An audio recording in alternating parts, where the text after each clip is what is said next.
नमस्कार दोस्तों, एक बार फिर से आप सभी का हमारे यूट्यूब चैनल में हार्दिक स्वागत है। तो आइए दोस्तों, आज हम जो है उत्तराखंड जो आपका वीडियो पटवारी लेखपाल और समीक्षा अधिकारी और भी जो आपके एग्ज़ाम है यूके ट्रिपल एसएससी के, उन सभी से रिलेटेड जो आज हम जो है प्रैक्टिस सेट करने वाले हैं। तो यहाँ पर आपका 100 प्रश्न आपको जो दोस्तों यहाँ पर देखने को मिलेंगे। टोटल 100 क्वेश्चन है, तो जिसमें आपका जो है जीएस है, उत्तराखंड भी है कुछ प्रश्न, और साथ ही साथ दोस्तों आपका जो है रीजनिंग, जो आपकी रीजनिंग 10 क्वेश्चन आपको रीजनिंग के देखने को मिलेंगे, 5 प्रश्न आपको कंप्यूटर के देखने को मिलेंगे, और साथ ही साथ दोस्तों आपका जो है हिस्ट्री, पॉलिटी जो भी आपका है, इकोनॉमिक्स, इन सभी के जो है कुछ इंपॉर्टेंट प्रश्न यहाँ पर आपको देखने को मिलेंगे। यहाँ से आपका रिवीजन भी हो जाएगा। तो सारी चीज़ें दोस्तों आपको यहाँ पर जो है देखने को मिलेगी। तो शुरू करते हैं बिना किसी देरी के साथ। पहला प्रश्न है, जेम्स एंड्रयूज रैमजे भारत के किस गवर्नर जनरल का वास्तविक नाम है? तो सभी को पता है जेम्स एंड्रयू रैमजे। किससे जाना जाता है दोस्तों? लॉर्ड डलहौजी। ठीक है, ऑप्शन नंबर ए। इन्होंने जो है एक सिद्धांत दिया था जिसका नाम क्या है? व्यवगत के सिद्धांत या व्यवगत का सिद्धांत। ठीक है, किसने दिया था आपका? ये दिया था आपके लॉर्ड डलहौजी। आपको याद रखना है ना? तो ऑप्शन नंबर ए इसका राइट आंसर है। अगला प्रश्न है दोस्तों कि 1857 के विद्रोह के समय भारत का गवर्नर जनरल कौन था? तो ये भी इम्पोर्टेंट प्रश्न है ना? तो कौन थे? तो ये थे आपके लॉर्ड कैनिंग। ठीक है, तो ये भारत का गवर्नर जनरल था 1857 का जो विद्रोह हुआ था। Option number B. ठीक है, साथ ही साथ इसमें आपको क्या क्या याद रखना है दोस्तों? 1858 में क्या है दोस्तों? ये भारत के पहले वायसराय बने। ठीक है, भारत के पहले वायसराय भी यह बने। कौन? आपका लॉर्ड कैनिंग। ये भी आपको याद रखना है। 1858 में भारत के पहले वायसराय कौन बने? आपका लॉर्ड कैनिंग। और दूसरी बात इसमें आपको याद क्या रखनी है दोस्तों? जो भारतीय उच्च न्यायालय जो एक्ट है 1861, है ना? 1861 में इन्होंने जो है बम्बई और मद्रास में क्या की दोस्तों? एक जो है उच्च न्यायालय की स्थापना की। ठीक है, 1861 उच्च न्यायालय की स्थापना कब की? 1861 में। किसके द्वारा की गई थी? ये भी इन्हीं के द्वारा की गई थी। किसके द्वारा? लॉर्ड कैनिंग द्वारा। ठीक है, ऑप्शन नंबर बी। तो ये सारी चीज़ें आपको जो है इनसे याद रखनी है। अगला है, हिंदुस्तान सोशलिस्ट रिपब्लिक आर्मी की स्थापना हुई कब हुई थी? 1919 में, 1927 में, 1916 में, 1928 में। तो हिंदुस्तान सोशलिस्ट रिपब्लिक आर्मी 1928 में जो है दोस्तों इसकी स्थापना होती है। ठीक है,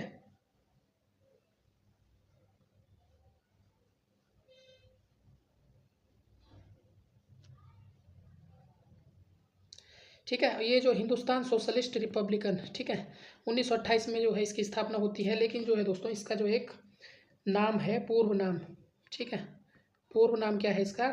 हिंदुस्तान सोशलिस्ट रिपब्लिकन एसोसिएशन। इसकी स्थापना जो है 1924 में की गई थी। इसी का ही पूर्व नाम है हिंदुस्तान सोशलिस्ट रिपब्लिकन। ठीक है, इस स्थापना दोस्तों 1924 में की गई थी। किसके द्वारा की गई थी? जो क्रांतिकारी थे, भारत के स्वतंत्रता संग्राम क्रांतिकारी, योगेश चंद्र चटर्जी हो गया, चंद्रशेखर हो गया, और सचिन चंद्र सन्याल, इनके द्वारा जो है इसकी स्थापना की गई थी। तो आपको याद रखना है, ऑप्शन नंबर डी इसका राइट आंसर है। अगला प्रश्न है, निम्न में से कौन काकोरी कांड से संबंधित नहीं था? ठीक है, तो राम प्रसाद मिस्फिल, राजेंद्र लाहिड़ी और अशफत उल्लाह, इन तीनों का संबंध जो है दोस्तों किससे था? आपका काकोरी कांड से। ठीक है, तो जो आपका सूर्य सेन है, इसका संबंध जो है दोस्तों काकोरी कांड से नहीं था। इसका संबंध किससे था? चटगांव। ठीक है, चटगांव आपने सुना होगा, चटगांव विद्रोह हुआ था जो चटगांव में। ठीक है, चटगांव विद्रोह, जिससे चटगांव विद्रोह के नाम से जाना जाता है, कब हुआ था? 18 अप्रैल 1930। ठीक है, तो ये सूर्यसेन का संबंध किससे है? जो चटगांव विद्रोह हुआ था 18 अप्रैल 1930, इससे संबंध है। तो ऑप्शन नंबर बी इसका राइट आंसर है। अगला है, वर्ष 1946 में पर्वतीय क्षेत्र के लिए अलग प्रशासनिक भाग बनाने की मांग किसने की थी? तो 1946 किसने की थी दोस्तों? भद्रीदत्त पांडे द्वारा। अच्छा प्रश्न है, ऑप्शन नंबर बी जो है इसका राइट आंसर है। ठीक है, अगला है, सिगौली की संधि कब हुई थी? तो सभी को पता है, वर्ष 1815 में। कब हुई थी? 2 दिसंबर 1815 में जो है सिगौली की संधि हुई थी। ठीक है,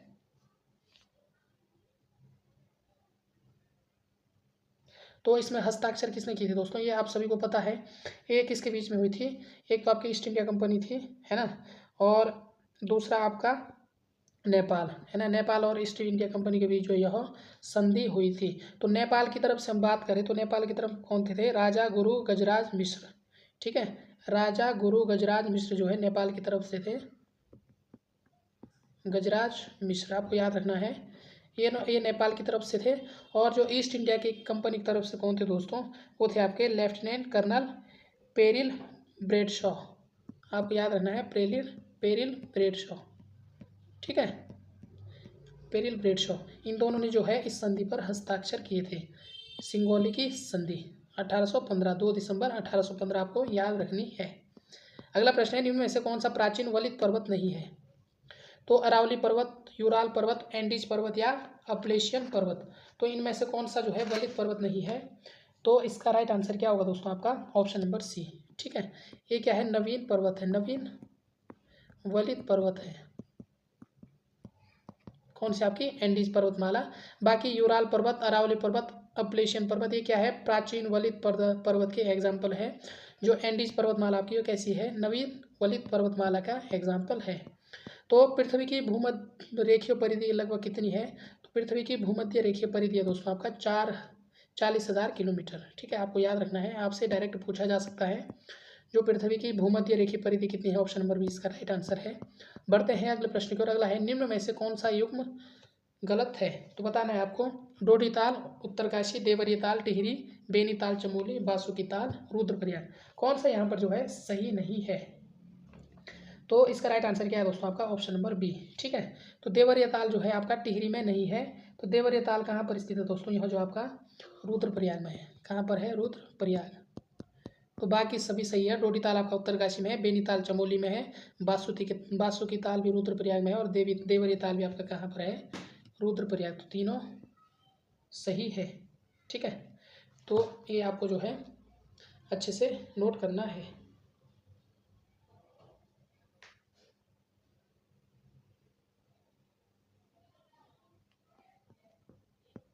बढ़ते हैं अगले प्रश्न दोस्तों। अगला है, उत्तराखंड के किस राष्ट्रीय पार्क को वर्ष 2016 में प्रोजेक्ट टाइगर परियोजना के अंतर्गत सम्मिलित किया गया था।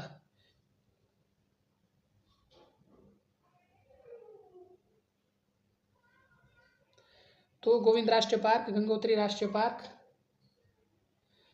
राजाजी राष्ट्रीय पार्क या कार्बेट राष्ट्रीय पार्क।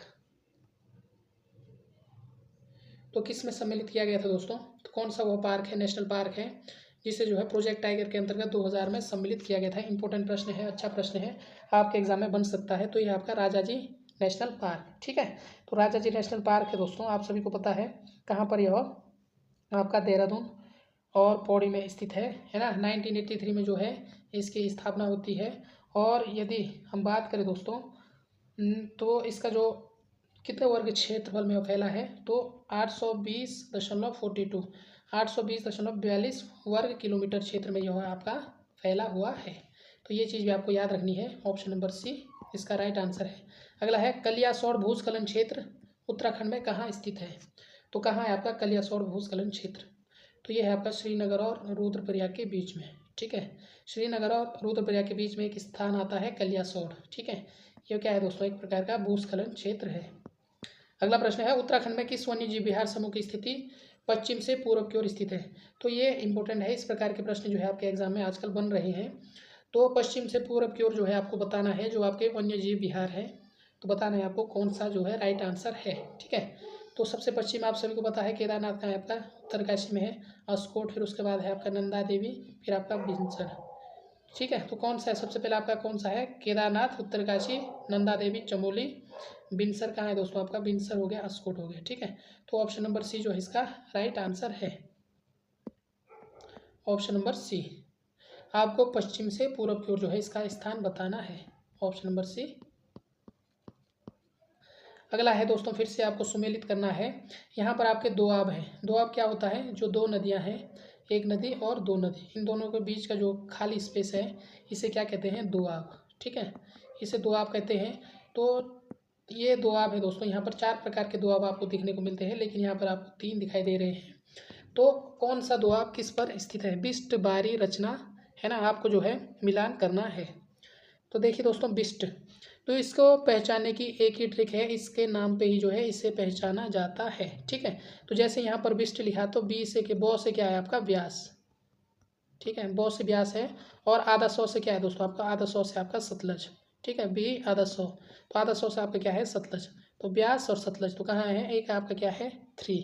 ठीक है, तो ए का 3 सिर्फ ऑप्शन नंबर ए में दिख रहा है, इसलिए इसका राइट आंसर क्या है आपका ऑप्शन नंबर ए। ठीक है, अब देखिए बारी जो दो आप है, बारी बारी में क्या है, पहले बॉ है और दूसरे में क्या है रॉ। बॉ से आपका क्या है दोस्तों आपका व्यास, और रॉ से आपका क्या है रावी। ठीक है, तो दोनों जो ये जो नाम है इसी के हैं, तो देखिए बारी का दो है, रावी और व्यास। ठीक है, तो रावी व्यास है ना, तो बी का दो ही है। और रचना देखिए दोस्तों, रचना में रॉ का अर्थ है आपका कौन सा, रावी, और चौ दूसरे चौ है, चौ का अर्थ आपका क्या है चिनाव। तो देखिए यहाँ पर रचना का क्या है चिनाब और रावी। ठीक है, तो इसी के नाम पर जो है आप इसे याद कर सकते हैं, यही जो है इसकी पहचानने की ट्रिक है। एक चौथा भी है, उसका भी सेम है ना, जो नाम है उसी के नाम पर जो है वो है दोस्तों आपका चज, शायद चज होगा, है ना, जो आपका चिनाव या चिना और झेलम है ना, एक दो अब आपका दूसरा है जो चिना और झेलम नदी पर है, या रावी और झेलम, इन दोनों में से किसी नदी पर है, लेकिन झेलम नदी उसके पास है। ठीक है, झेलम उसके साथ झेलम नदी है, तो आप देख लेना, ऑप्शन नंबर ए इसका राइट आंसर है। अगला है, निम्न में से भारत में कौन सा जैव विविधता का एक संवेदनशील स्थान माना गया है। तो जैव विविधता का एक संवेदनशील स्थान कौन सा है, अरावली की पहाड़ियाँ, सिंधु गंगा का मैदान, पूर्वी घाट, पश्चिमी घाट। तो राइट आंसर इसका क्या होगा आपका ऑप्शन नंबर डी। ठीक है, तो जैव विविधता का एक संवेदनशील स्थान माना जाता है, किसे माना जाता है, पश्चिमी घाट, ऑप्शन नंबर डी। अगला प्रश्न है, सूची 1 सूची 2 का आपको मिलान करना है, उद्गम क्षेत्र है और नदी है। ठीक है, कावेरी, झेलम, कृष्णा, तो कौन सी नदी कहाँ से निकलती है, तो आपको बताना है। तो सभी को पता है कावेरी नदी कहाँ से निकलती है, ब्रह्मागिरी पहाड़ी से निकलती है, और झेलम नदी कहाँ से निकलती है, वेरीनाग। ठीक है, और कृष्णा नदी महाबालेश्वर। ठीक है, तो बिल्कुल 1 2 3 इसका राइट आंसर है, 1 2 3 4 ऑप्शन नंबर बी इसका करेक्ट आंसर है। आपको याद रखना है, आपके एग्जाम में पूछा जा सकता है। अगला है, प्रायद्वीपीय भारत में सबसे लंबी नदी कौन सी है, तो दोस्तों गोदावरी। ठीक है, यह प्रायद्वीपीय भारत की सबसे लंबी नदी है, और भारत की जो सबसे लंबी नदी है भारत की, वो है आपकी गंगा। ठीक है, और यह दोस्तों भारत की दूसरी सबसे लंबी नदी है, सेकंड नंबर पर भी आपकी यह नदी है आपकी। ठीक है, गोदावरी।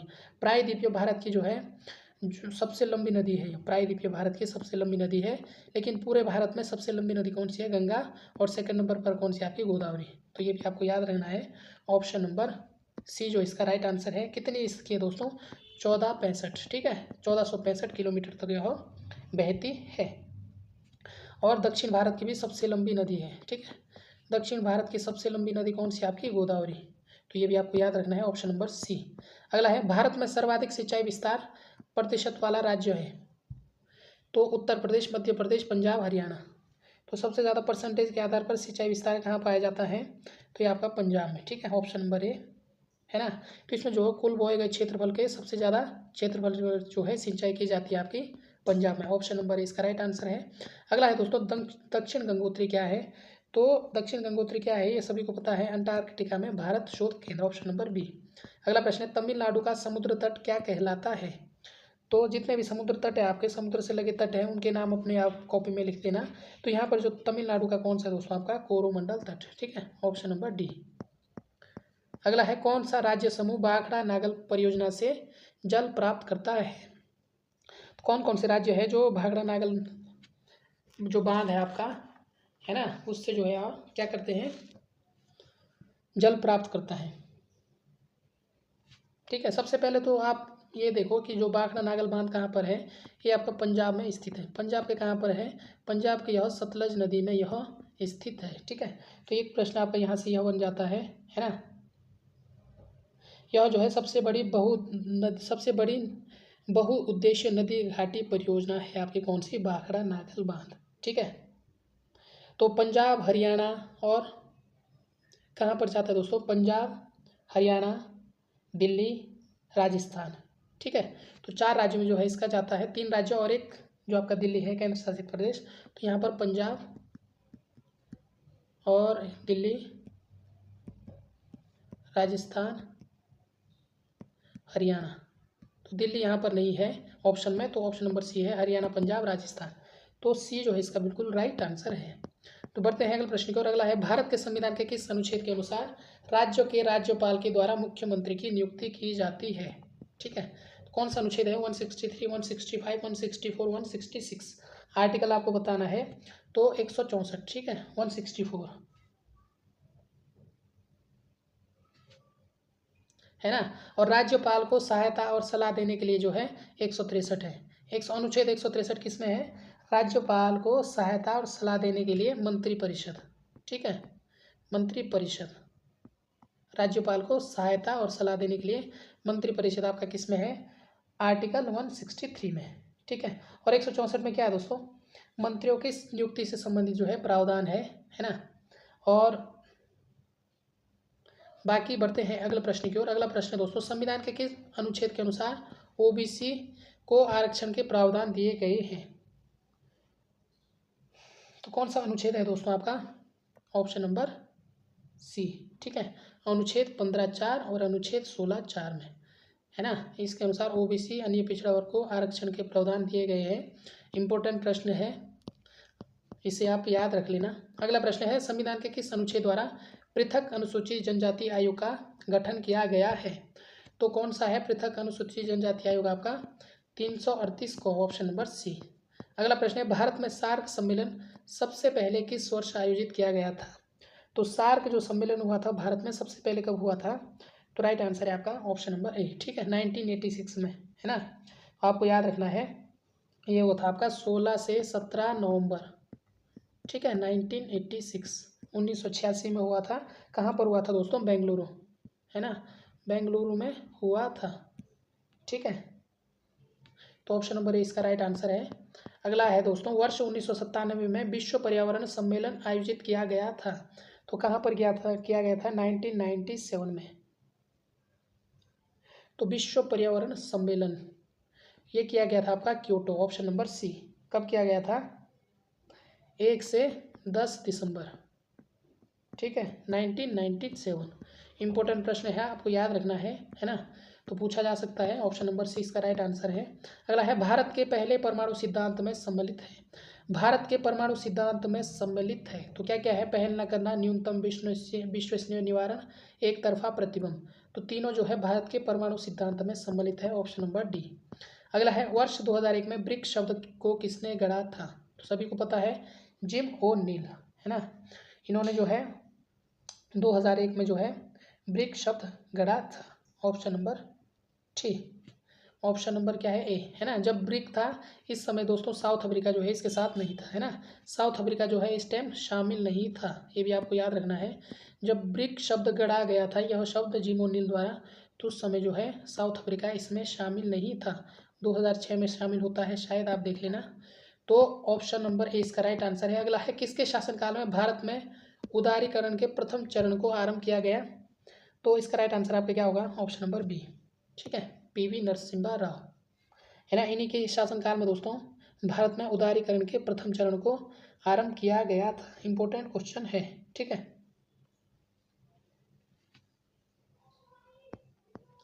अगला प्रश्न है, निम्न में से कौन भारत में राजनीतिक दलों को मान्यता प्रदान करता है? कौन करता है? राष्ट्रपति, विधि एवं न्याय मंत्रालय, भारत का निर्वाचन आयोग या लोकसभा का अध्यक्ष। तो कौन करता है? तो ये करता है दोस्तों भारत का निर्वाचन आयोग। ठीक है, तो भारत का निर्वाचन आयोग आप सभी को पता है 324 अनुच्छेद 1 के अंतर्गत भारत के निर्वाचन आयोग के पास, है ना, कौन कौन से पद है? ये तो आपका राजनीतिक दलों को मान्यता प्रदान करता है, और साथ ही साथ आपका जो है राष्ट्रपति हो गया, है ना, राष्ट्रपति, और आपका उपराष्ट्रपति हो गया, है ना। इनके पदों के निर्वाचन आयोजित करने का संचालन, निर्देशन और नियंत्रण की शक्ति निहित है। ठीक है, भारत के निर्वाचन में जो है 324 के अंतर्गत जो है राष्ट्रपति, उपराष्ट्रपति है। ठीक है, इनके पद, इनके संचालन, निर्देशन और नियंत्रण की शक्ति है किसके पास? भारत के निर्वाचन आयोग के पास। ठीक है, ऑप्शन नंबर बी। और निम्न में से किस समिति आयोग ने न्याय पंचायतों के गठन की सिफारिश की? तो कौन सी समिति थी? इंपॉर्टेंट प्रश्न है, पूछा जा सकता है। ठीक है, तो ये है आपकी अशोक मेहता समिति, है ना, न्याय पंचायतों के गठन की सिफारिश की थी, क्योंकि आजकल आपका पंचायती चुनाव चल रहा है तो पंचायत से संबंधित जो है ये प्रश्न पूछा जा सकता है। और अशोक मेहता समिति ने जो है, अशोक मेहता समिति की का गठन कब हुआ था? 1977। किसकी अध्यक्षता में हुआ था? अशोक सिंह मेहता की अध्यक्षता में हुआ था। ठीक है, इसीलिए इस समिति का नाम क्या पड़ा? अशोक मेहता समिति। ऑप्शन नंबर 20 का राइट आंसर। अगला है, पंचायत राज राज्य व्यवस्था में निम्न में से किसमें उल्लेख है? तो पंचायत राज व्यवस्था का निम्न में से किसमें उल्लेख है? राज्य सूची, संघ सूची, समवर्ती सूची। तो पंचायत चुनाव चल रहे हैं दोस्तों, तो यहाँ से आपके प्रश्न बन सकते हैं। तो पंचायत आपका जो भी है, जो भी इंपॉर्टेंट प्रश्न हो सकते हैं वो सारे आपको जो है क्लियर करने हैं। तो राइट आंसर क्या है? जो पंचायत राज है आपका दोस्तों, एक इसका विषय है राज्य सूची का। ठीक है, राज्य सूची का विषय है, मतलब इसमें जो है राज्य सरकार अपना कानून बना सकती है। ठीक है ना। जब संविधान लागू हुआ था तो राज्य सूची में इसमें कितने विषय थे? राज्य सूची में 66, लेकिन वर्तमान में कितने हैं आपको याद रखने हैं। वर्तमान में राज्य सूची में कितने विषय आपके? 62। ठीक है, वर्तमान में इसमें 62 विषय है। जब संविधान लागू हुआ था तब इसमें कितने विषय थे? 66। तो ये भी इंपॉर्टेंट है, आपको याद रखना है। बढ़ते अगले प्रश्न को। अगला है, निम्न कार्यों में से कौन सा कार्य स्थानीय स्वशासन से संबंधित नहीं है? तो ये है आपका ऑप्शन नंबर डी। ठीक है, लोक व्यवस्था का अनुरक्षण।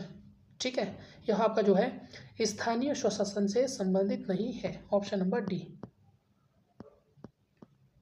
अगला है, निम्न अनुच्छेदों में से कौन सा अनुच्छेद पंचायतों में अनुसूचित जातियों, अनुसूचित जनजातियों के लिए सीटों का आरक्षण प्रदान करता है? चुनाव चल रहे हैं आजकल, तो आपके एग्जाम में डायरेक्ट प्रश्न बन सकते हैं। ठीक है, तो राइट आंसर से इसका क्या है? ऑप्शन नंबर ए। ठीक है, 243 डी। 243 डी के अंतर्गत क्या है? पंचायतों में अनुसूचित जातियों, अनुसूचित जनजातियों के लिए सीटों का आरक्षण प्रदान है। ऑप्शन नंबर ए। तो अगला प्रश्न है, सेवा के अधिकार की अवधारणा प्रारंभ हुई थी, तो कहाँ पर हुई थी सेवा का अधिकार? तो ये हुआ था दोस्तों ग्रेट ब्रिटेन में। ऑप्शन नंबर सी इसका राइट आंसर है। अगला प्रश्न है, निम्न में से कौन सा एक देश भारत के विदेशी व्यापार में सबसे बड़ा साझेदार है? कौन सा है? यूएसए है, यूके है, फ्रांस, चीन। तो विदेशी व्यापार में सबसे बड़ा जो साझेदार है आपका कौन सा देश है? चीन। ठीक है, भारत के साथ विदेशी व्यापार में चीन सबसे बड़ा साझेदारी है। तो ऑप्शन नंबर डी बिल्कुल राइट आंसर है, आपको याद रखना है। राष्ट्रीय कृषि बीमा योजना भारत में किस वर्ष से प्रारंभ हुई थी?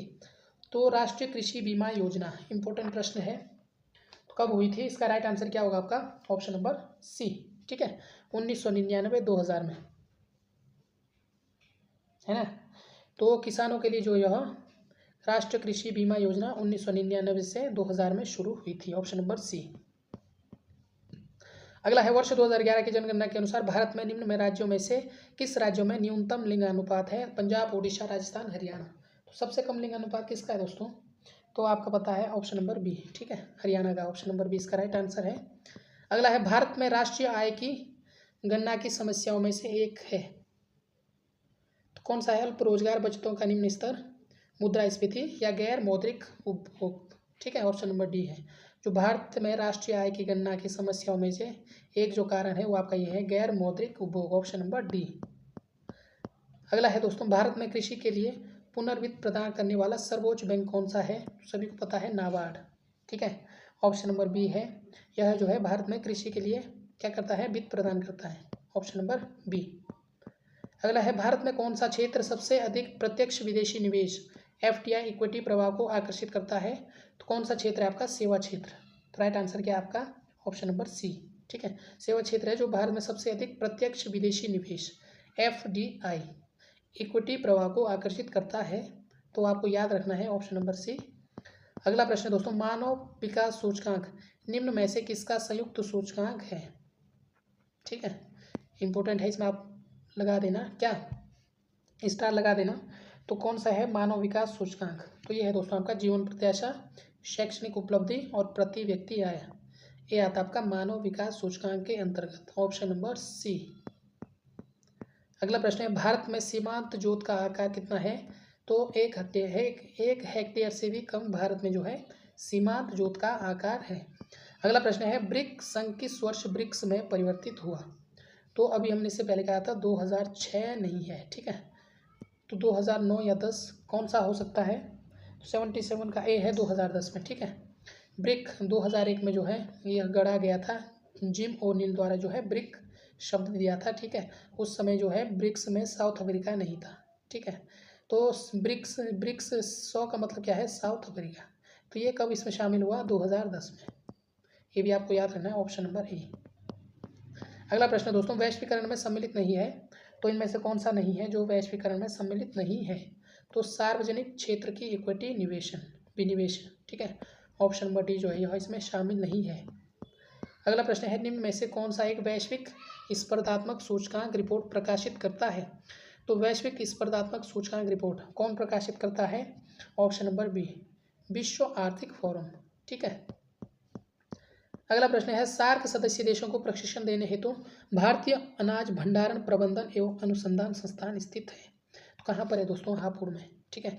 सार्क सदस्य देशों को प्रशिक्षण देने के लिए जो भारतीय अनाज भंडारण प्रबंधन एवं अनुसंधान संस्थान जो आपका कहाँ पर है, हापुड़, ऑप्शन नंबर सी। अगला है, prevention of money laundering act. Prevention of money laundering act Bharat में कब से प्रभावी हुआ। तो इंपॉर्टेंट प्रश्न है, इसे आप याद रखना। तो इसका राइट आंसर है आपका ऑप्शन नंबर डी, ठीक है, 2005। Prevention of money laundering act Bharat में 2005 से प्रभावी हुआ, ठीक है। कब से, 1 जुलाई 2005। ये डेट भी आपको याद रखनी है। अगला है, उत्तराखंड पशुधन विकास बोर्ड का प्रशिक्षण केंद्र कहाँ पर स्थित है। तो कहाँ पर है उत्तराखंड पशुधन विकास बोर्ड का प्रशिक्षण केंद्र। तो ये है दोस्तों आपका देहरादून, ऑप्शन नंबर ए। अगला प्रश्न है दोस्तों, निम्न समुच्चय में कौन सी गैसें ग्रीन हाउस प्रभाव के लिए उत्तरदायी अत्यधिक महत्वपूर्ण है, ठीक है। तो ग्रीन हाउस गैसेस कौन कौन सी आपको बताना है। तो इंपॉर्टेंट प्रश्न, इसमें आप स्टार लगा देना, यहाँ से आपका कुछ भी प्रश्न बन सकता है। बहुत बार जो है एग्जाम में पूछा गया है, हर एग्जाम में लगभग जो है मैक्सिमम एग्जाम में जो है यह प्रश्न बनता है, ठीक है। तो इसमें आपका कार्बन डाइऑक्साइड आता है, मीथेन आता है, नाइट्रस ऑक्साइड आता है और जलवाष्प, ठीक है, ऑप्शन नंबर सी। अच्छे से आपको इसको याद रखना है। ग्रीन हाउस गैस, कौन सा कथन नाभिकीय विखंडन से संबंधित नहीं। बी जो है दोस्तों, बी है, तारों में ऊर्जा उत्पन्न करना, यह जो है संबंधित नहीं है। अगला प्रश्न दोस्तों, रेड डाटा बुक, ठीक है, प्रकाशन किसके द्वारा किया जाता है। तो IUCAN, ठीक है, IUCAN, option number B. Important प्रश्न है, आपको याद रखना है। उत्तराखंड में बांज बुराश के पौधे हैं, तो किस प्रकार की विशेषता आपकी, समशीतोष्ण वनों की विशेषता, ऑप्शन नंबर सी। अगला प्रश्न है, राष्ट्रीय उद्यानों में आनुवंशिक विविधता का रखरखाव किया जाता है, तो कौन से संरक्षण में, इन सीटू एक्स सीटू आपने पढ़ा होगा, तो ऑप्शन नंबर ए, ठीक है, ऑप्शन नंबर ए, ठीक है, इन सीटू संरक्षण। अगला है, निम्न में से कौन सा एक ऑपरेटिंग सिस्टम है, कंप्यूटर, यूनिक्स, ओरेकल, जावा, MS ऑफिस। तो यूनिक्स क्या है दोस्तों, आपका एक ऑपरेटिंग सिस्टम है। इंपॉर्टेंट प्रश्न है, आपको याद रखना है। अगला प्रश्न है, निम्न में से कौन CPU तथा मुख्य स्मृति के बीच अत्यधिक तेज छोटी आकार की स्मृति होती है। तो इसका राइट आंसर आपका क्या होगा, ऑप्शन नंबर बी, ठीक है, कैश स्मृति जो है इसका साइज भी जो है कैसे होता है, छोटा और काफ़ी तेज होती है, ऑप्शन नंबर बी इसका राइट आंसर है। अगला है, टेलीविजन ट्रांसमिशन निम्न में से किसका उदाहरण है। तो किसका है, ये है आपका simplex communication, option number A. अगला प्रश्न है, प्रोटोकॉल का वह समूह जो सभी ट्रांसमिशन एक्सचेंज को इंटरनेट में एक ओर से दूसरी ओर भेजने को परिभाषित करता है, कहलाता है ट्रांसफर कॉल प्रोटोकॉल, ठीक है, ऑप्शन नंबर बी, TCP। निम्न में से कौन सी सर्विस लेयर क्लाउड कंप्यूटिंग में अलग से उपलब्ध नहीं होती। तो बताना है, इसका राइट आंसर क्या आपका, हार्डवेयर एज ए सर्विस, ठीक है, ऑप्शन नंबर ए। अगला प्रश्न है, महाभारत में कुणी नरेश किस नाम से जाने जाते थे। तो किस नाम से जाना जाते थे दोस्तों, आप सभी को पता है, द्विज श्रेष्ठ, ऑप्शन नंबर सी है। अगला प्रश्न है, उत्तर काशी का ऐतिहासिक नाम क्या है। बाड़ाहाट सभी को पता है, और ही जो है दोस्तों इसे किस नाम से जाना जाता था, सौम्य काशी, ठीक है। तो दो नाम आपको याद रखना है, सौम्य काशी के नाम से भी उत्तर काशी को जाना जाता है, बाड़ाहाट के नाम से भी उत्तर काशी को जाना जाता है। मौन मेला कहाँ आयोजित किया जाता है। तो पाली पछाऊ जौनसार क्षेत्र में जो है इसका आयोजन किया जाता है। इसकी विशेषता है दोस्तों मछली पकड़ने का, ठीक है ना। तो मछली पकड़ने की परंपरा से यह मेला संबंधित है, मौन मछमौन मेला, ठीक है, ऑप्शन नंबर बी। अगला प्रश्न है, टिहरी राज्य प्रजामंडल की स्थापना किसने की थी। तो अच्छा प्रश्न है, सिंपल प्रश्न है। तो इसका राइट आंसर आपका श्रीदेव सुमन। ठीक है, कब की थी, है ना, ये थोड़ा डिफिकल्ट हो जाता है। तो 23 जनवरी, JANUARY, 23 जनवरी और 1939। ठीक है, 23 जनवरी 1939 को जो है टिहरी प्रजामंडल की स्थापना की जाती है श्रीदेव सुमन जी के द्वारा। अगला प्रश्न है, भारत के सर्वोच्च न्यायालय ने किस वर्ष में न्यायाधीशों की नियुक्ति के लिए कॉलेजियम व्यवस्था को अपनाया गया था? कॉलेजियम व्यवस्था, ठीक है, इंपॉर्टेंट है, इसमें आप स्टार लगा देना। तो किसके लिए अपनाया गया था, कब अपनाया गया था? राइट आंसर क्या है आपका? 1993, ऑप्शन नंबर ए, 1993 में। अगला है, कैलाश पवित्र लैंडस्केप संरक्षण तथा विकास पहल किन 3 देशों के मध्य सहयोग है? ये भी प्रश्न इंपॉर्टेंट है आपके एग्जाम से रिलेटेड। तो इसका राइट आंसर क्या होगा आपका? भारत नेपाल पाकिस्तान, भारत नेपाल, तो भारत चीन नेपाल किसके बीच होगा यह? तो इसका राइट आंसर आपका ऑप्शन नंबर डी। ठीक है, भारत चीन नेपाल। अगला है, किसी निजी क्षेत्र बैंक ने भारत में पहली बार सॉफ्टवेयर रोबोटिक्स का उपयोग किया? किस निजी क्षेत्र के बैंक ने भारत में पहली बार सॉफ्टवेयर रोबोटिक्स का उपयोग किया? तो वह कौन सा बैंक है जिसने सबसे पहले सॉफ्टवेयर रोबोटिक्स, है ना, तो ये आपका ICICI बैंक। ठीक है, ICICI bank, option number A. अगला है, वह वित्तीय साधन जिसके माध्यम से भारतीय कंपनी विदेशी बाजारों से रुपए में धन जुटा सकती है, क्या कहलाता है?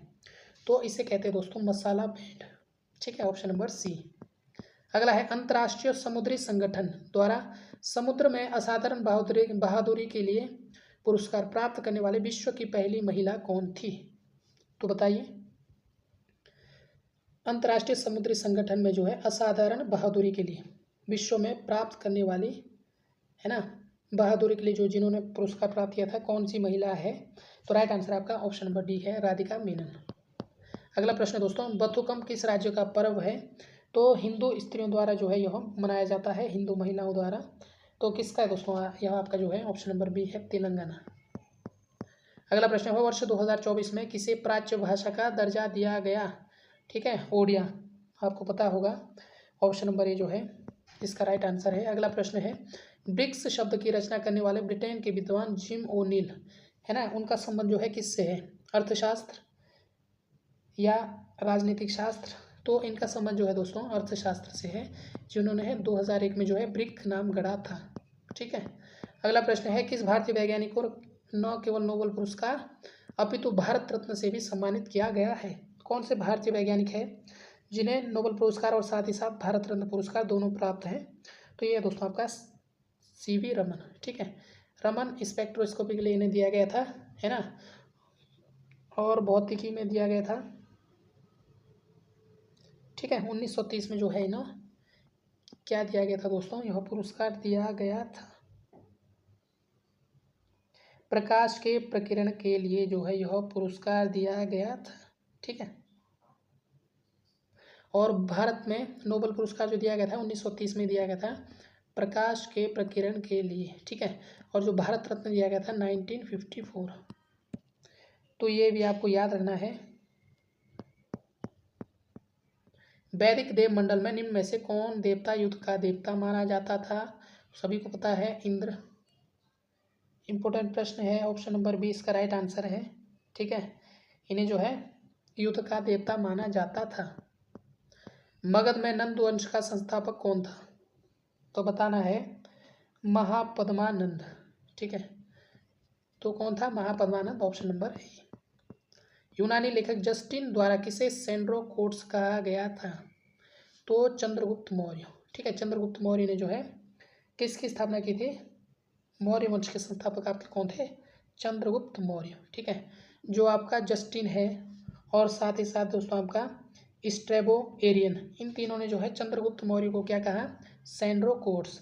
और दूसरा नाम भी है दोस्तों आपका एंड्रोकोट्स, है ना, एक तो सेंड्रोकोट्स है और दूसरा नाम है एंड्रोकोट्स।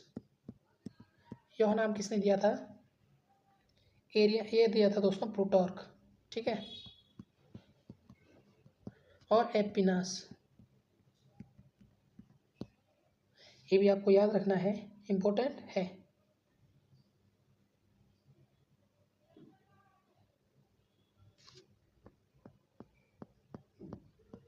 निम्न स्थानों में से कौन सा स्थान पूर्व मध्यकाल में शिक्षा का केंद्र नहीं था? तो कौन सा है दोस्तों आपका? तो ये आपका तक्षशिला। ठीक है, यह जो है शिक्षा का केंद्र नहीं था, ऑप्शन नंबर सी। अगला प्रश्न है दोस्तों कि न्याय दर्शन के संस्थापक कौन थे? तो बताना है, तो सी जो है इसका राइट आंसर गौतम। ठीक है, न्याय दर्शन।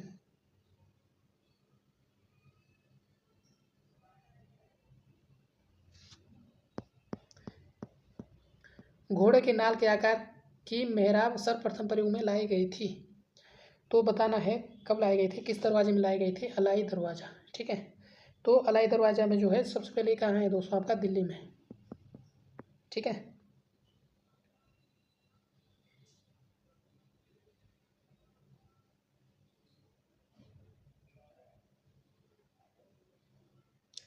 ठीक है दोस्तों, अलाई दरवाज़ा दिल्ली में स्थित है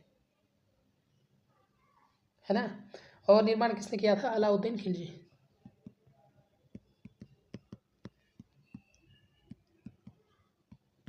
खिलजी द्वारा जो है इसका निर्माण किया गया था, है ना। और इसे जो है दोस्तों 1993 से यूनेस्को में शामिल किया गया है। तो इम्पोर्टेंट प्रश्न है, ये सारे प्रश्न आपके एग्जाम में बन सकते हैं। अगला है, निम्न में से कौन से सूफी संत महबूब ए इलाही के नाम से जाने जाते हैं? तो शेख निजामुद्दीन औलिया, इन्हें जो है महबूब ए इलाही के नाम से भी जाना जाता है, ऑप्शन नंबर बी। ठीक है,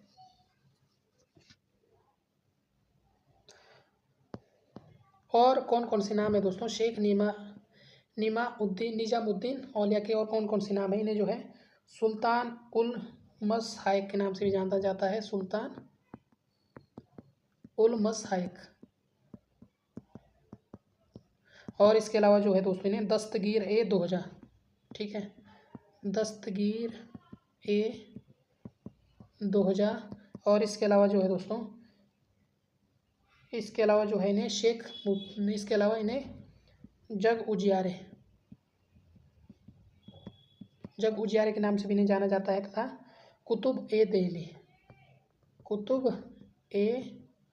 देहली। ठीक है, इन सभी नाम से जो है किसे जाना जाता है? शेख निजामुद्दीन औलिया, ऑप्शन नंबर बी। ये क्या है? सूफी संत थे। तो सारे नाम इनके हैं, आपको याद रखना है। अगला है, सुल्तान जिसने बढ़ाकर भू राजस्व का उपज 50% कर दिया था, कौन से सुल्तान है? तो ये थे आपके अलाउद्दीन खिलजी। ठीक है, इन्होंने कितना कर दिया? भू राजस्व बढ़ाकर कितना कर दिया? 50% वसूल करना प्रारंभ कर दिया, ऑप्शन नंबर बी। अगला है, निम्न इमारतों में से कौन सी इमारत शान फतेहपुर कही जाती है?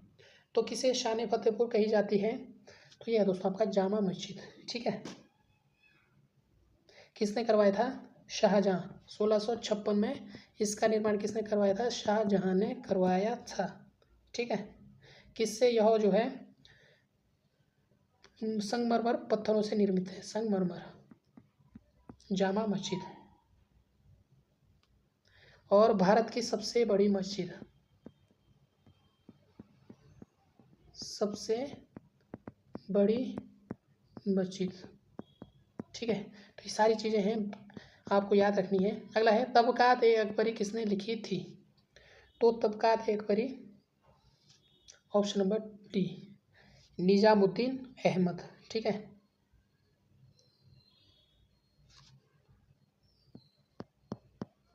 अगला प्रश्न दोस्तों, किस सिख गुरु के द्वारा सिखों का खालसा में रूपांतरण किया गया था?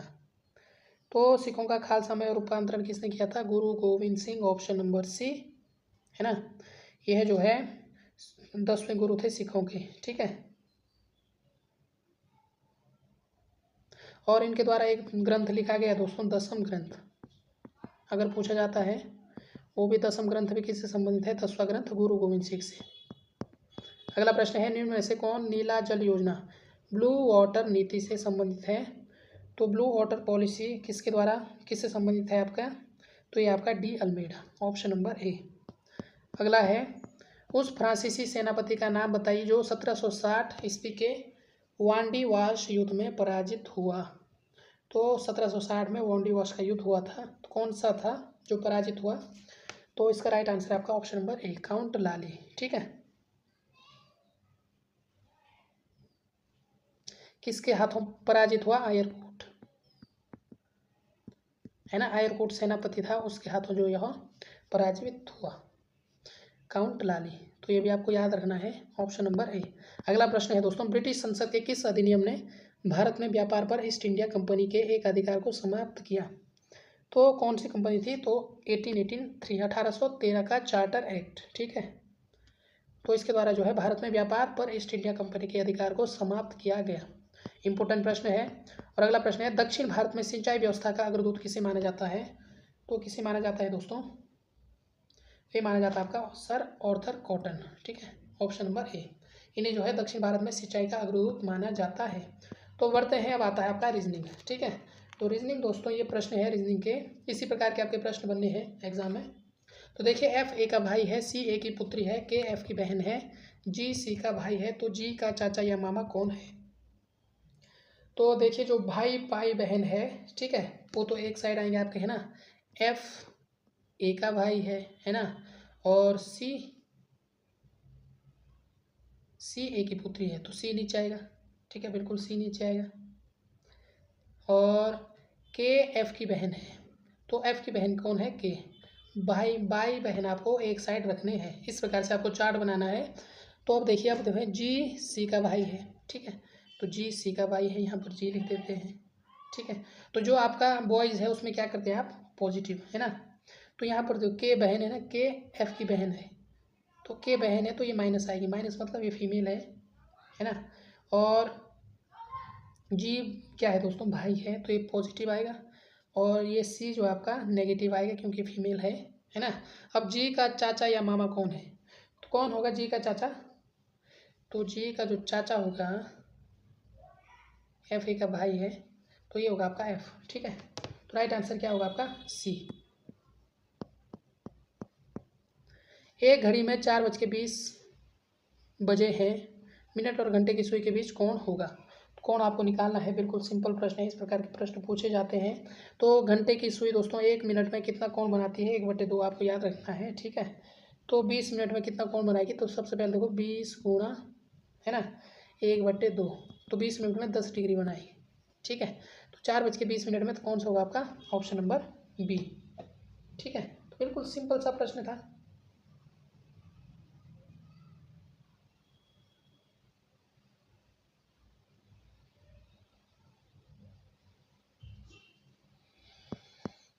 अगला प्रश्न है, एक पंक्ति में ए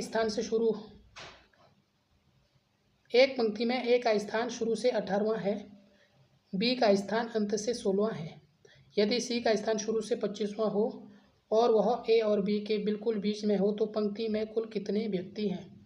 देखिए दोस्तों, ए का स्थान जो है शुरू से 18वां है, तो ये है आपका ए, ठीक है। इस प्रकार इसको सॉल्व करना है।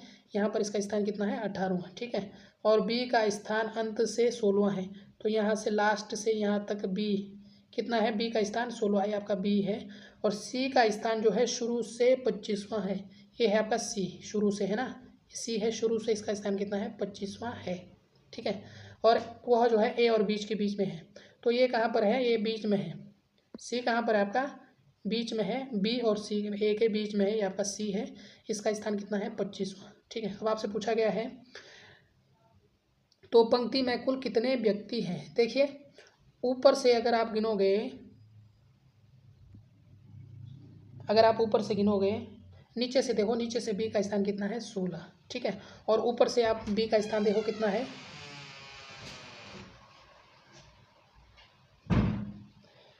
तो नीचे से 16 है और ऊपर से कितना है दोस्तों? ऊपर से जो है कितना है? 25 और 16, तो 25 में से 16 आप घटाओगे, 25 माइनस 16 कितना बचा? 7, ठीक है। तो 25 में से 16 7, इसका मतलब ऊपर से जो है बी का स्थान कितना है आपका? 32वां, ऊपर से बी का स्थान कितना आपका? 32वां है, ठीक है। और नीचे से 16 है, तो 16 + 32 आपको ऐड करना है, और माइनस फिर आपको, क्योंकि डबल बार आपको एक ही व्यक्ति आपको जुड़ रहा है, तो -1 करना है। तो 32 और 16 कितना हुआ? 48 - 1 कितना है? 47। पंक्ति में कुल कितने हैं आपके? 47, ऑप्शन नंबर ए। अगला है, यदि किसी विशेष कोड में डाउन को ये लिखा जाता है, तो नेम को क्या लिखा जाएगा? ठीक है, नेम को ये कोड दिया जाता है, तो मोड, तो आपको कोड पहचानने हैं, ठीक है, कोड। ओ के लिए आपका क्या कोड है यहाँ पर, ओ के लिए दोस्तों आपका जो है 6% है, ठीक है।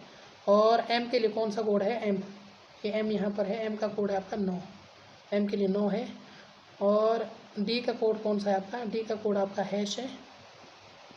और ई का कोड क्या है दोस्तों आपका, ई का कोड आपका जो है 5, ठीक है।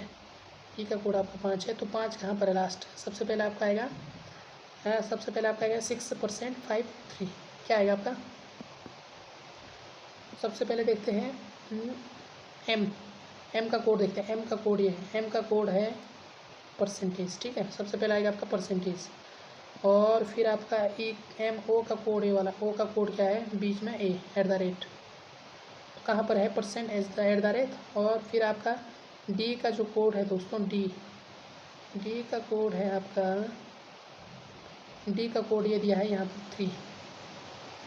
तो ऑप्शन नंबर बी इसका राइट आंसर है, ठीक है। 9 का राइट आंसर क्या आपका, option number B, option number B 3।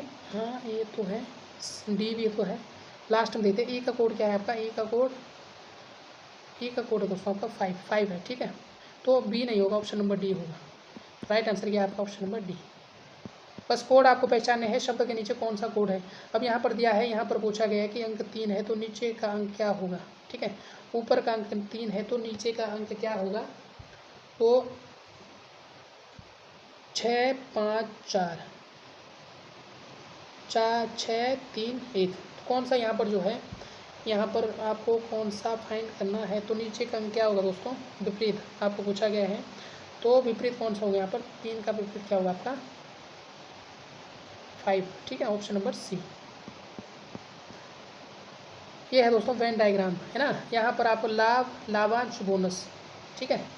तो इनमें आपको संबंध बताना है। तो देखिए लाभांश और लाभांश और बोनस दोनों किसके अंतर्गत आते हैं, लाभ के अंतर्गत, तो ठीक है। तो ये आपका लाभ हो गया, यहाँ पर आपका लाभांश और ये आपका बोनस, दोनों इसी के अंतर्गत आते हैं, ऑप्शन नंबर सी।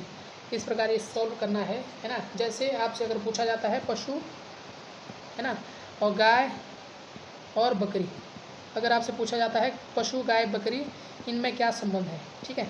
तो आपको पता है ये पशु है ना, पशु के अंतर्गत आपके गाय भी आती है और बकरी भी आती है। तो इस प्रकार से इसका डायग्राम बनता है, ठीक है। यदि आपसे पूछा जाता है कि जीव, मनुष्य और कुत्ता, ठीक है, इसमें क्या संबंध है, तो आप सभी को पता है क्या है, जीव है, जीव के अंतर्गत मनुष्य भी आता है, मनुष्य के अंदर इसके अंतर्गत कुत्ता भी आता है, ठीक है। मनुष्य भी आता है, कुत्ता भी आता है जीव के अंतर्गत, ठीक है। इस प्रकार से आपको जो है ये सॉल्व करने होते हैं। अगला प्रश्न है, एक किट्टू मोहन और सोहन के बीच में है, राजू सोहन के बाएं तरफ तथा श्याम मोहन के दाएं तरफ है। यदि सोहन मोहन के बाएं बैठा है और सभी ऊपर की तरफ मुंह करके बैठे हैं तो सबसे दाएं कौन है। तो किट्टू मोहन और सोहन के बीच में है, ठीक है। तो सबसे पहले किट्टू, ये आपने बनाना है। तो किस प्रकार से आपको जो है इसको सॉल्व करना है, तो देखिए किट्टू कहाँ पर है, मोहन और सोहन के बीच में है, तो सोहन और मोहन, ठीक है। सोहन मोहन के बीच में कौन है, किट्टू, है ना। ये सोहन मोहन के बीच में कौन है, किट्टू बैठा है, ठीक है। राजू सोहन के बाएं बैठा है, तो ये सोहन है, इनका मुंह इस तरफ है, तो बाएं इधर आपका आएगा राजू, ठीक है। राजू सोहन के बाएं तरफ बैठा है और श्याम मोहन के दाएं, तो यहाँ पर आएगा श्याम, ठीक है। तो सिंपल सा है ना। इसके दाएं तरफ बैठा है और इन सभी का मुंह कैसा है, ऊपर की तरफ बैठा है। तो उत्तर की तरफ मुंह करके बैठे हैं, तो सबसे दाएं कौन है, तो सबसे दाएं कौन है आपका श्याम, ठीक है। Option number D. कितना अच्छा प्रश्न था, है ना, बिल्कुल भी सिंपल सा प्रश्न था। अब है, एक व्यक्ति एक निश्चित बिंदु से, मतलब एक व्यक्ति इस बिंदु से दक्षिण की ओर, आपका दक्षिण है, कितना चलता है 15 किलोमीटर, ठीक है। वहाँ से वह 12 किलोमीटर, फिर यहाँ से 12 किलोमीटर वापस ऊपर चलता है उत्तर की ओर, आपका क्या है उत्तर की ओर है, ठीक है। उत्तर की ओर चलता है कितना, एक बिंदु है, यहाँ से चलता है 15 किलोमीटर और दक्षिण की ओर, और दक्षिण से चलता है फिर उत्तर की ओर आपका 12 किलोमीटर चलता। तत्पश्चात 4 किलोमीटर पश्चिम की साइड आएगा, इस साइड 4 किलोमीटर पश्चिम की ओर चलता है। अब वह निश्चित बिंदु से कितनी दूरी पर है, ठीक है। तो ये आपको यहाँ पर इसकी हाइट कितनी है, कितना बचा, यहाँ पर 15 था, 12 चल दी, यहाँ से यहाँ पर कितना बचा 3, और ये यहाँ से यहाँ पर कितना चला 4, ठीक है। तो आपको क्या निकालना है, ये डिस्टेंस यहाँ से आपको निकालनी है, तो डिस्टेंस कैसे निकालोगे दोस्तों, इसका एक सूत्र होता है ना। तो सूत्र होता है, मान आप कुछ भी चले जाओ, इन दोनों का स्क्वायर आप करोगे, कौन सा ये वाला 4 और 3 का स्क्वायर, तब जाके आपकी ये निकलेगी। तो देखिए 4 का स्क्वायर प्लस 3 का स्क्वायर कितना हुआ, 16 प्लस 3 3 9, तो कितना हुआ आपका, तो ये आएगा, ये सारा आपका किस में आएगा, रूट में है ना। तो ये आएगा आपका रूट 25, ठीक है। जब आप रूट हटाओगे तो कितना आएगा 5। तो ऑप्शन नंबर सी जो इसका राइट आंसर है। 5 किलोमीटर है तो किस दिशा में यह 5 किलोमीटर, तो यह जो है दोस्तों दक्षिण पश्चिम में है या दक्षिण पूर्व में है। तो इसका राइट आंसर क्या है आपका, ऑप्शन नंबर सी, ठीक है। दक्षिण पश्चिम में, किस दिशा में, यह दक्षिण है और यह आपका क्या है, पश्चिम में है ना। इस बिंदु से यह, तो ये बिंदु है प्रारंभिक बिंदु, यहाँ से ये दक्षिण है और ये पश्चिम है, तो दक्षिण पश्चिम के बीच में यहाँ पर है। किसी चित्र में एक स्त्री की ओर इंगित करते हुए एक आदमी ने कहा, ठीक है, ये चित्र है, स्त्री ने यहाँ से देखा, इसकी ओर इशारा करते हुए कहा, इसकी माँ, इसकी जो माँ है वह इसके पिता की माँ है, इसकी माँ की माँ मेरे पिता की माँ है। तो इसका समय क्या है दोस्तों, आपको पता है, इसकी माँ की माँ, ठीक है, इसके पिता की माँ है, तो इसका संबंध कितना है, दादी और पोती से तो है, ठीक है। तो राइट आंसर क्या होगा इसका राइट आंसर है आपका ऑप्शन नंबर बी, ठीक है, ममेरा भाई। चलो देखते हैं, है ना। तो एक आदमी,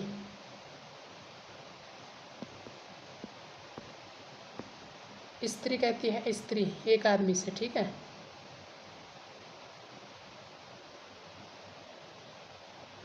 एक आदमी से कहा कि इसकी, है ना, जो ये व्यक्ति है इसकी माँ की माँ, ठीक है, मेरे पिता की माँ है, मतलब इसके पिता की, मतलब इसकी माँ की माँ मेरे पिता की माँ है।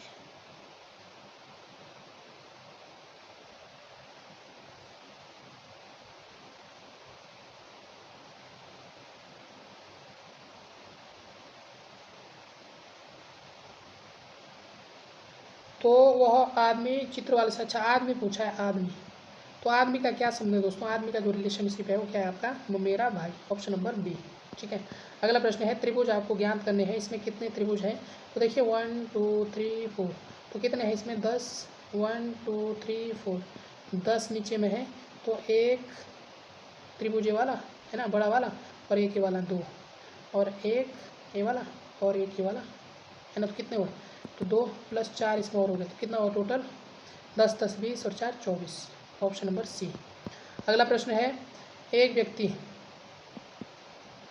PQRSTU एक वृत्ताकार घेरे में परस्पर बैठे हैं, ठीक है। PQ के सामने बैठा है, QT के दाहिनी ओर तथा R के बाईं ओर बैठा है, PU के बाईं ओर तथा S के दाईं ओर बैठा है, तो R के विपरीत कौन बैठा है, ठीक है।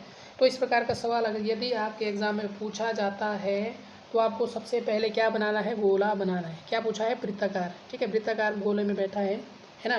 तो PQ के सामने बैठा है, तो यहाँ पर आप रख दीजिए P, माना ये आपका P है और ये आपका Q है, दोनों सामने बैठे हैं, ठीक है। Q T के दाहिनी ओर है, जो Q है वो यहाँ पर T है ना। जब यहाँ T बैठेगा तभी तो इसके दाईं ओर आएगा, है ना, दाहिनी ओर, तथा R के बाईं ओर बैठा है।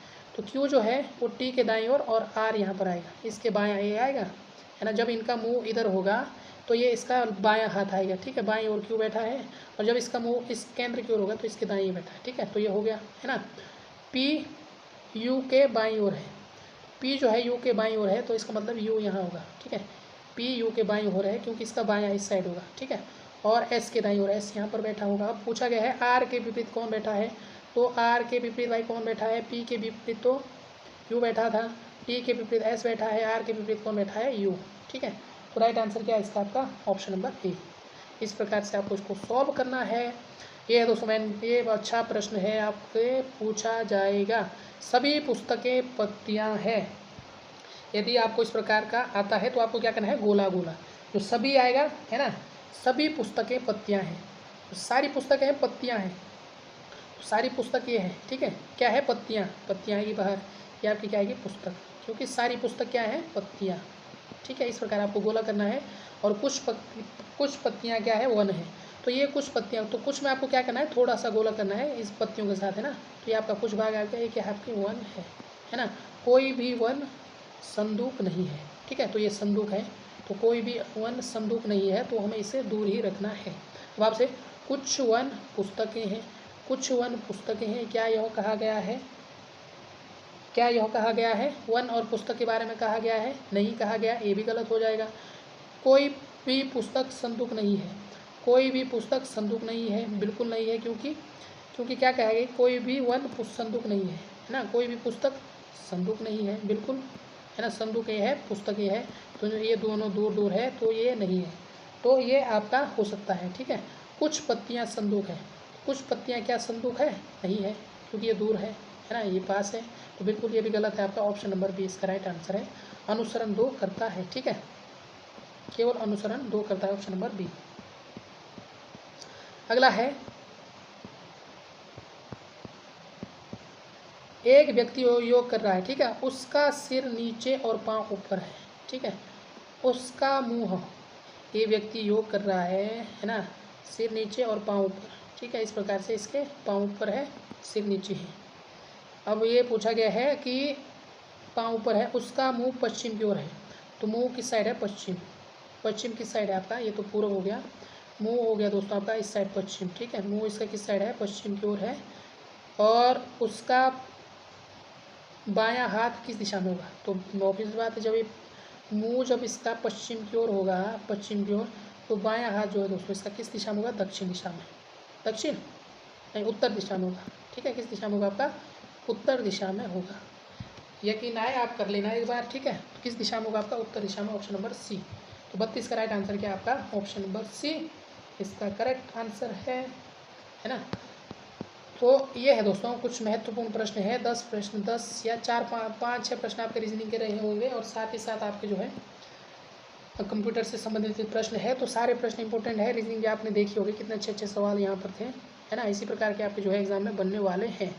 तो बाकी मिलते हैं दोस्तों नेक्स्ट वीडियो में। यदि आपको इस वीडियो में कोई त्रुटि नज़र आती है, किसी प्रश्न का आपको लगे कि गलत आंसर है, तो आप कमेंट जरूर करें, और यदि आप हमारे चैनल पर नए हैं तो हमारे चैनल को एक बार सब्सक्राइब जरूर करें।